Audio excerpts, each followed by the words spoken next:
Welcome to Flying Tiger Entertainment's weekly YouTube segment, but this is a bit of a special occasion since this isn't exactly happening weekly. This is my personal top 5 summer releases that I can't wait for.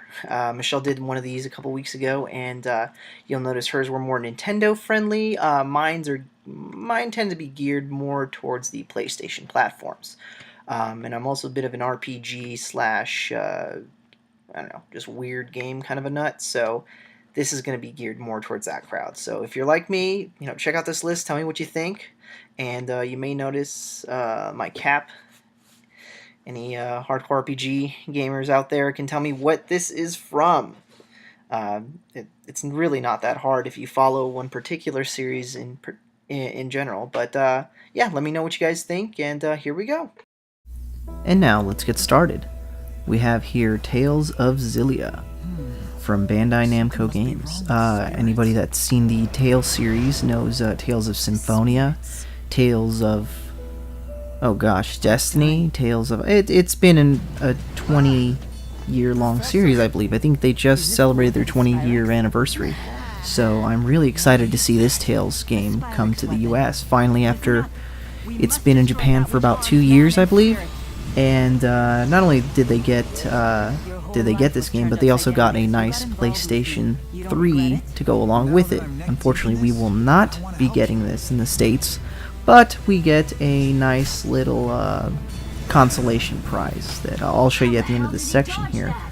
But as you can see, Tales of Xillia does not disappoint in the cinematics department. So anybody that knows the Tales series knows what to expect coming out of this title and coming out of Bandai Namco Games.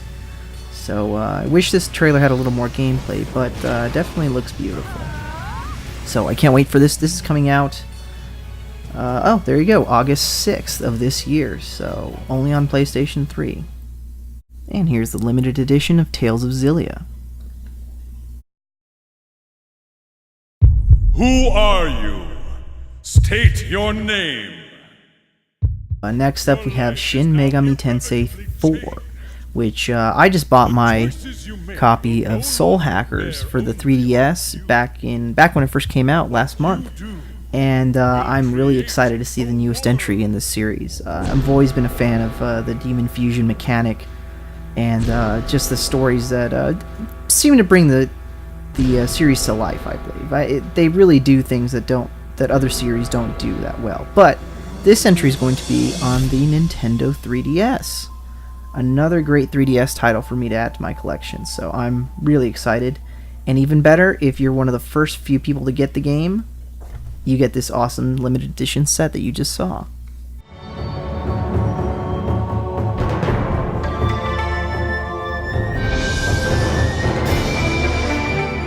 Muramasa Rebirth for the PlayStation Vita.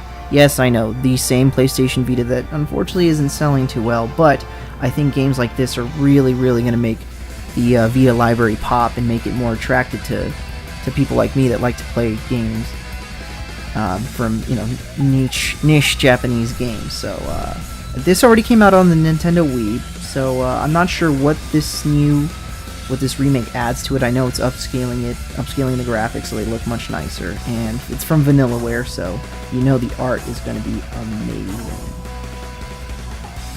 And it's coming out June 25th. And there's the limited edition that you're going to get.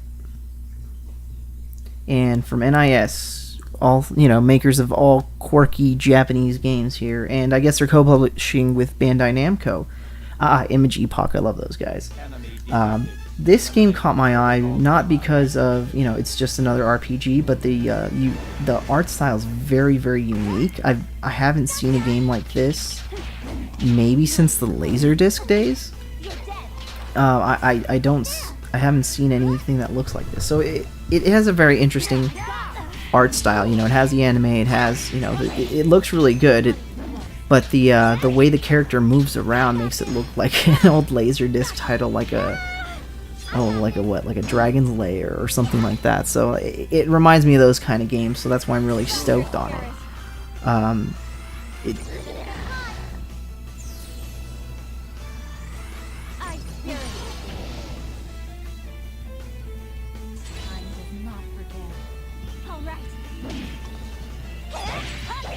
So this game is all about timing, which, you know, given the name, it's quite appropriate.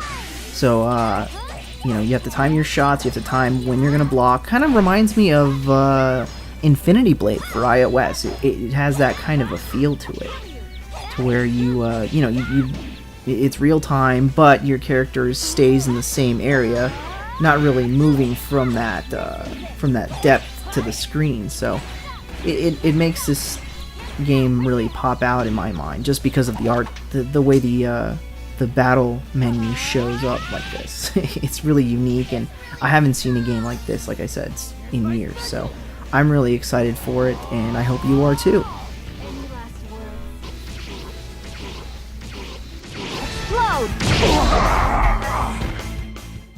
So that is Time and Eternity, coming out sometime this summer. Don't have a date yet, apparently. And of course, yes, another Vanillaware game, but trust me, this one is definitely worth it.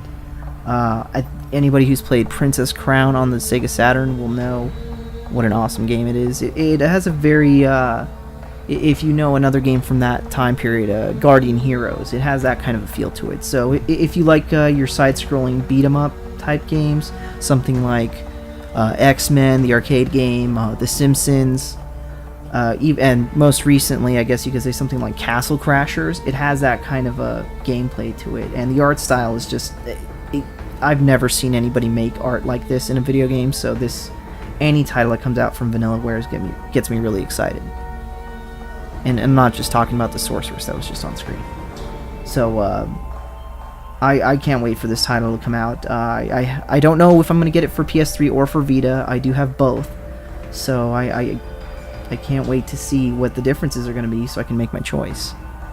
Unfortunately, this game will not allow you to play simultaneously on the PS3 and the Vita. You'll have to pick which console you want to go to, because you won't be able to transfer. You'll be able to transfer your saves, but you won't be able to play with other players that are on a different system. So you will have to play on, with players that have your system. So maybe the PS3 is the way to go, just because it'll have a bigger audience. So, but yeah, as you can see, look at that. It looks like something like Advanced Dungeons and Dragons from Capcom's arcade days. So that's Dragon's Crown. Look at that. Look at that dragon animate. That is, to the best of my knowledge, that's all hand-drawn art. There's no 3D modeling or anything like that. These are all hand-drawn sprites. So, power to Vanillaware. And that's also coming out this summer. So, there you go. Those are the games that I can't wait for this summer. Well, I hope you enjoyed my top 5 summer game releases, and make sure for these particular titles that you likely will want to pre-order them, especially if you get them from your local game store, or I mean, you can always get them on Amazon and get them shipped to you same day usually. But for these games, they tend to be more on the lower order side, so if your local game store doesn't seem to get a lot of like RPG titles and things like that, make sure you pre-order them and make sure you get your own copy. Not only that, but because you tend to get really cool bonuses like I showed you in those videos. If you're one of the first to get Shin Megami Tensei 4, you get the really cool limited edition box set that they're only doing for the first run, which is a pretty typical Atlus thing to do. And considering Shin Megami Tensei is probably one of their bigger titles, I would definitely make sure you pre-order that. Games like Dragon's Crown, you get that cool art book. I know for Tales of Xillia, if you didn't pre-order the limited edition at GameStop, you are pretty much screwed right now. They're sold out everywhere as far as I can tell. If somebody knows somewhere that still has a bunch of copies of it, I'd love to know, because I'd like to get my hands on one, but because I kind of jumped on it too late. But let me know in the comments what you thought of it, and what you think of these kinds of videos, and let me know if you want to see more of them, or if there's another kind of video you'd like to see instead. Hope you enjoyed, and take care.